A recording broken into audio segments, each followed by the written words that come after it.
Hello everyone, আসসালামু আলাইকুম। Welcome back to my channel Nasreen's food diary. আজকে আমি আপনাদের জন্য নিয়ে এলাম ঘরোয়া উপায়ে খুব সহজেই চিকেন ভুনা রেসিপি নিয়ে। আজকের এই চিকেন ভুনাটা আমি তৈরি করেছি ব্রয়লার মুরগি দিয়ে। যারা ব্রয়লার মুরগি খেতে পছন্দ করেন না তারাও পছন্দ করবে যদি এই রেসিপি ফলো করে তৈরি করেন। আজকের রেসিপিটি ঘরোয়া ইনগ্রেডিয়েন্টস দিয়ে আমি তৈরি করেছি। খুব সহজে আপনারাও চাইলে এভাবে তৈরি করে নিতে পারেন। আশা করছি ভালো লাগবে। তাহলে চলুন আর কথা না বাড়িয়ে দেখে নিয়ে যাক কীভাবে তৈরি করলাম চিকেন ভুনার এই রেসিপি। চিকেন ভুনা তৈরি করার জন্য প্রথমেই আমি এখানে নিয়ে নিয়েছি প্রায় 700 গ্রামের মতো মুরগির মাংস। এখানে আমি একটি 1.5 কেজি ওজনের মুরগির অর্ধেক অংশ নিয়েছি। মুরগির পিসগুলোকে আমি রেগুলার কাট করে কেটে নিয়েছি। প্রথমে আমি এগুলোকে ম্যারিনেট করে নেব।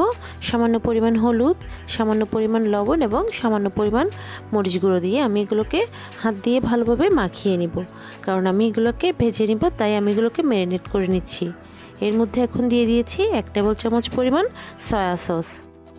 এখানে সয়া সস দেওয়ার পর আমি আবারও হাত দিয়ে খুব ভালোভাবে মাখিয়ে নিচ্ছি, যাতে করে হলুদ মরিচগুলো মুরগির গায়ে প্রবেশ করতে পারে। এইভাবে আমি খুব ভালোভাবে হাত দিয়ে মাখিয়ে নিব। এরপর এগুলোকে আমি 15 থেকে 20 মিনিটের জন্য রেস্টে রেখে দিব। এগুলো আমার ম্যারিনেট করা হয়ে গিয়েছে, আমি এগুলোকে রেস্টে রেখে দিয়েছি। এরপর আমি চলে যাচ্ছি সরাসরি চুলায় একটি প্যান বসিয়ে দিয়েছি। এতে দিয়ে দিয়েছি 2 টেবিল চামচ পরিমাণ রান্নার তেল। তেলগুলো গরম হয়ে আসলে আমি এখানে প্রথমে মাংসের পিসগুলো দিয়ে দিচ্ছি। মাংসের পিসগুলোকে আমি খুব কড়াভাবে ভাজবো না, হালকাভাবে ভেজে নেব। প্যানে আমি এখানে সবগুলো মাংসের পিস দিয়ে দিয়েছি। এক পাশ ভাজা হয়ে গেলে আমি একটি স্প্যাচুলা দিয়ে অপর পাশ উল্টে দিচ্ছি।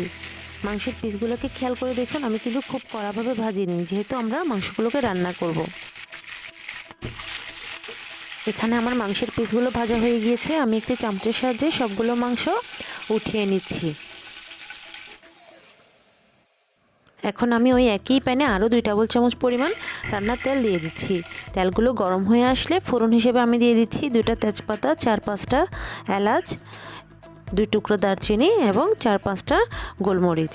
আমি এগুলোকে ফোড়নের জন্য ব্যবহার করেছি, এতে করে খুব সুন্দর একটা স্মেল ছড়াবে।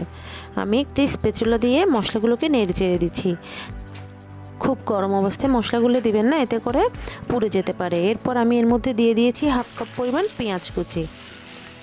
পেঁয়াজ কুচিগুলোকেও আমি একটি স্প্যাচুলা দিয়ে ভালোভাবে নেড়ে চেড়ে নিচ্ছি এবং তেলের সাথে নরম করে নিচ্ছি। তবে একে আমি বেরেস্তা করব না, জাস্ট নরম করে হয়ে গেলেই আমি এর মধ্যে দিয়ে দিচ্ছি 1 টেবিল চামচ পেঁয়াজ বাটা, 1 চা চামচ পরিমাণ আদা বাটা এবং 1 চা চামচ পরিমাণ রসুন বাটা।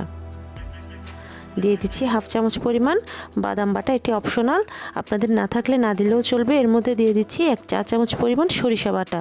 তবে সরিষা বাটাটা দিলে খুব সুন্দর একটা স্মেল আসে মুরগির মাংসের মধ্যে, ওটা দেওয়ার চেষ্টা করবেন। সবগুলো মশলা নেড়ে চেড়ে নিচ্ছি এবং আদা রসুনের কাঁচা গন্ধ চলে যাওয়া পর্যন্ত কষিয়ে নিচ্ছি। এখানে আমার মশলাগুলো কষানো হয়ে গিয়েছে। দিয়ে দিচ্ছি সামান্য পরিমাণ পানি, কারণ এখন আমি শুকনো মশলা অ্যাড করব। এর মধ্যে এখন দিয়ে দিচ্ছি 1 চা চামচ পরিমাণ হলুদ গুঁড়া, 2 চা চামচ পরিমাণ লাল মরিচের গুঁড়া। মরিচ গুঁড়াটা আপনারা আপনাদের পছন্দ অনুযায়ী দিতে পারেন, যতটুকু ঝাল খেতে চান। এর মধ্যে দিয়ে দিচ্ছি স্বাদ মতো লবণ, দিচ্ছি 1 চা চামচ পরিমাণ ধনে গুঁড়া এবং 1 চা চামচ পরিমাণ জিরা গুঁড়া। সবগুলো শুকনো উপকরণ আমি ভালোভাবে নেড়ে চেড়ে নিচ্ছি এবং মশলার সাথে মিশিয়ে নিচ্ছি। মশলাগুলোকে আমি নেড়ে চেড়ে মিশিয়ে নিয়েছি এবং কষিয়ে যাওয়া পর্যন্ত অপেক্ষা করছি। এখানে আমার মশলাগুলো কষানো হয়ে গিয়েছে, অর্থাৎ উপরে তেল উঠে গিয়েছে। এর মধ্যে দিয়ে দিচ্ছি ভেজে রাখা মাংসের পিসগুলো। মাংসের পিসগুলো দেওয়ার পরেও ভালোভাবে নেড়ে চেড়ে নিচ্ছি, যাতে করে মশলাগুলো মাংসের গায়ে প্রবেশ করতে পারে। এবং এরপরে আমি ভালোভাবে মিশিয়ে নেওয়ার পর এর মধ্যে দিয়ে দিব একটি মাঝারি সাইজের টমেটো। টমেটোটা অবশ্যই দেওয়ার চেষ্টা করবেন, মাংসের মধ্যে টমেটো দিলে স্বাদটা কিন্তু অনেক ভালো লাগে। এরপর আমি এখন একটি ঢাকনা দিয়ে 2 মিনিটের জন্য কষিয়ে নিব। 2 থেকে 3 মিনিট কষানোর পর আমি ঢাকনা উল্টে আবারও একটি স্প্যাচুলা দিয়ে ভালোভাবে নেড়েচেড়ে দিচ্ছি, যাতে করে তলানিতে লেগে না যায়।